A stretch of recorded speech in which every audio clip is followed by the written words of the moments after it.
Assalamualaikum warahmatullahi wabarakatuh. Apa kabar siswa-siswi Min 3 Kota Tangerang Selatan? Hari ini kembali berjumpa dengan saya, Pak Ilham, dalam pelajaran Sejarah Kebudayaan Islam di semester kedua. Untuk hari ini kita akan mempelajari tentang peristiwa kerasulan Nabi Muhammad Sallallahu Alaihi Wasallam.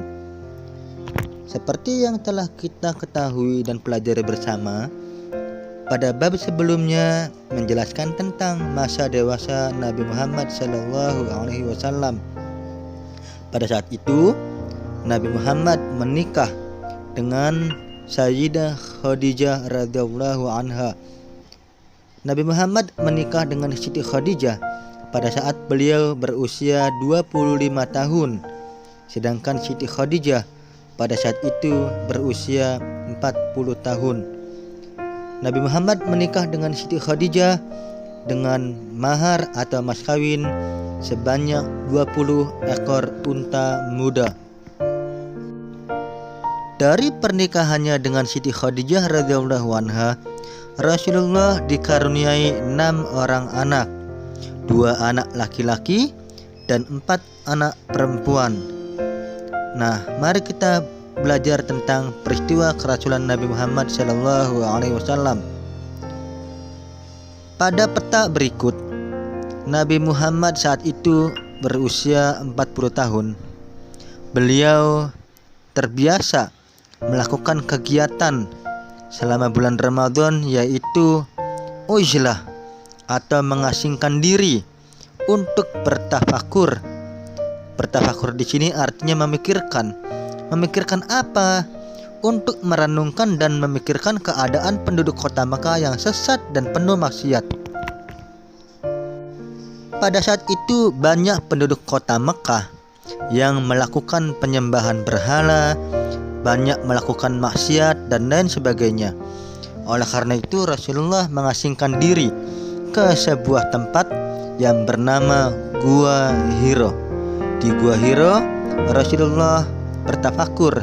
Tujuannya adalah menjauhkan jiwa dan raganya dari urusan duniawi. Nah, selama Rasulullah mengalami atau menjalani uzlah, mengasingkan diri, Rasulullah selalu dibawakan makanan oleh istrinya. Makanan tersebut dibawa oleh Nabi untuk bekal sahur dan buka puasa, karena memang pada saat itu Rasulullah menjalani uzlah pada bulan Ramadan. Selama menjalani pengasingan diri, Rasulullah lebih banyak beribadah kepada Allah Subhanahu wa Ta'ala.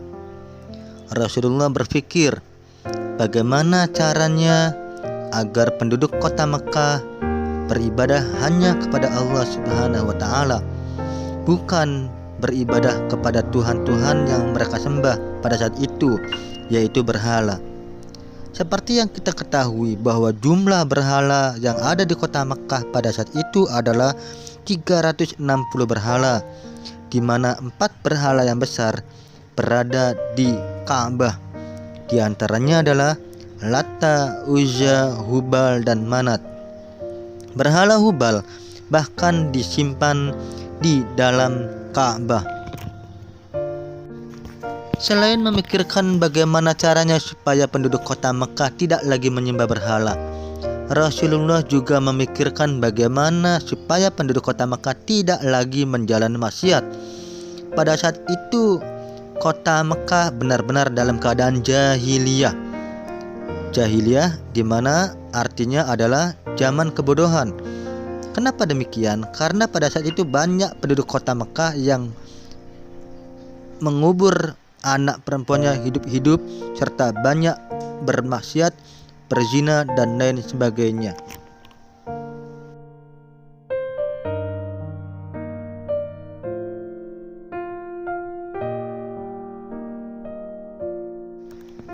Kemudian pada saat Rasulullah Shallallahu Alaihi Wasallam mengasingkan dirinya di Gua Hiro, dan pada saat itu Rasulullah berusia 40 tahun, terdapat peristiwa di mana peristiwa ini adalah menjadi tonggak awal penyebaran agama Islam oleh Muhammad Shallallahu Alaihi Wasallam di kota Mekah dan seluruh Jazirah Arabia serta seluruh dunia. Pada saat beliau melakukan uzlah dan tafakur di Gua Hiro, Rasulullah menerima wahyu yang pertama yang diturunkan kepada Nabi Muhammad melalui perantara malaikat Jibril alaihissalam. Wahyu yang pertama tersebut turun pada tanggal 17 Ramadan atau 6 Agustus tahun 611 Masehi. Malaikat Jibril pada saat itu datang menemui Nabi Muhammad di Gua Hiro. Malaikat Jibril lalu memeluk Nabi Muhammad. "Iqra ya Muhammad." Rasulullah menjawab, "Ma ana biqari'in." Saya tidak bisa membaca. Kemudian Nabi Muhammad dipeluk lagi oleh malaikat Jibril semakin erat. "Iqra ya Muhammad." Kemudian Nabi Muhammad menjawab dengan jawaban yang sama, "Ma ana biqari'in."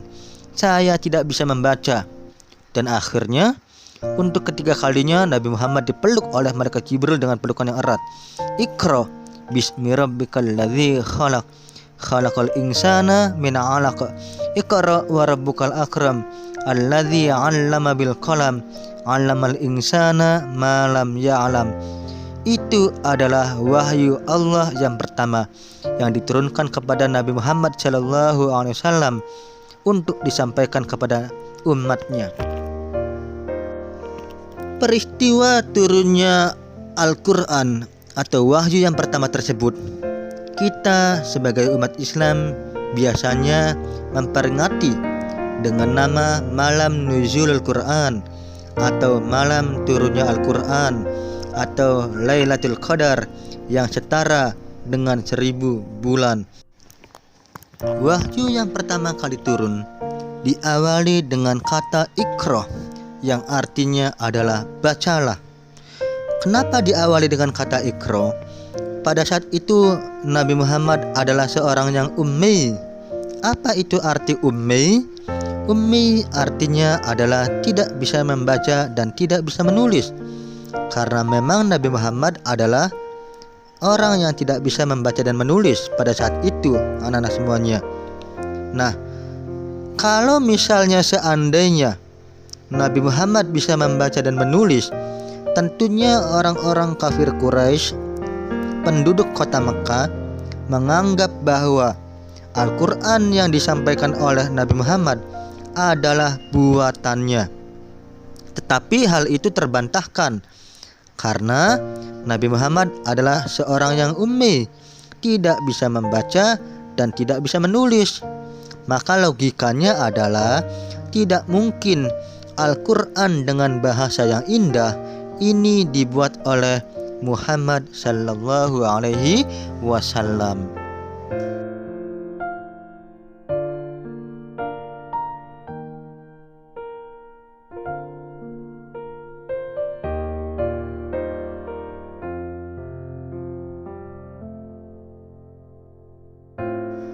Mari kita amati gambar berikut ini. Di situ terdapat surat Al-Quran, yaitu surat Al-Alaq ayat 1 sampai 5. Nah, itu adalah wahyu Allah yang pertama kali diturunkan kepada Nabi Muhammad di Gua Hiro pada tanggal 17 Ramadan. Dan kita umat Islam memperingati malam nuzulul Quran setiap tanggal 17 Ramadan. Setelah Nabi Muhammad Shallallahu Alaihi Wasallam menerima wahyu, Nabi Muhammad langsung pulang ke rumah, menemui istrinya dengan takut, menggigil kedinginan badannya. Kenapa demikian? Karena pada saat itu Nabi Muhammad sangat ketakutan melihat bentuk Jibril yang aslinya, menurut riwayat seperti itu. Lalu Siti Khadijah radhiyallahu anha pun menyelimuti suaminya. Pada saat itu padahal musim dingin, tetapi Nabi Muhammad berkeringat sangat deras, dan kemudian istrinya pun menyelimuti beliau. Setelah Nabi Muhammad Shallallahu Alaihi Wasallam sudah tidak gelisah kembali, akhirnya Nabi Muhammad menceritakan peristiwa yang terjadi di Gua Hiro. Istrinya pun yakin bahwa yang datang kepada Nabi Muhammad ini bukanlah sesuatu yang biasa, pasti luar biasa. Dan akhirnya istrinya pun membawa ke saudara sepupunya, di mana saudaranya tersebut adalah seorang pendeta Nasrani yang mempelajari kitab Injil. Injil pada saat itu, anak-anakku semuanya, masih Injil yang murni, yang belum tercampur terkontaminasi oleh tangan-tangan manusia. Sepupu Siti Khadijah tersebut bernama Waraqah bin Naufal. Setelah Siti Khadijah menceritakan apa yang dialami oleh suaminya Nabi Muhammad SAW di Gua Hiro, yakinlah Waraqah bin Naufal bahwa yang datang kepada Nabi Muhammad adalah yang pernah datang kepada Nabi Musa alaihissalam. Dia adalah An-Namus Al-Akbar. An-Namus Al-Akbar adalah sebutan bagi malaikat Jibril alaihissalam. Waraqah yakin bahwa Khadijah, suaminya, suami Khadijah adalah nabi akhir zaman yang diceritakan oleh kitab Injil. Di dalam kitab tersebut disebutkan bahwa akan datang seorang nabi yang bernama Ahmad. Jadi Nabi Muhammad di kitab-kitab sebelumnya disebutkan dengan nama Ahmad, memiliki arti yang sama dengan kata Muhammad yang artinya yang terpuji. Nah, setelah Nabi Muhammad dan Siti Khadijah menemui sepupunya tersebut, itu adalah peristiwa di mana Rasulullah sudah resmi diangkat menjadi seorang nabi, dan Nabi Muhammad sudah harus berdakwah kepada kaumnya, kepada kaumnya. Tetapi pertama kali Rasulullah berdakwah yaitu pada keluarganya dulu. Setelah sekian lama Rasulullah SAW menunggu wahyu yang kedua, lalu akhirnya Rasulullah pun menerima wahyu yang kedua, yaitu kurang lebih 3 tahun wahyu kedua tersebut turun.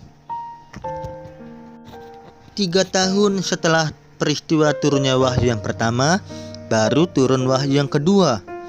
Wahyu yang kedua tersebut berisi tentang teguran kepada Nabi Muhammad agar segera melakukan peneguran dan peringatan kepada orang-orang Arab. Dalam hal ini yaitu dakwah. Wahyu yang kedua yaitu surat Al-Muddatsir ayat 1 sampai 7. Nah, surat Al-Muddatsir ini diturunkan kepada Nabi Muhammad ketika pada saat itu beliau sedang tertidur.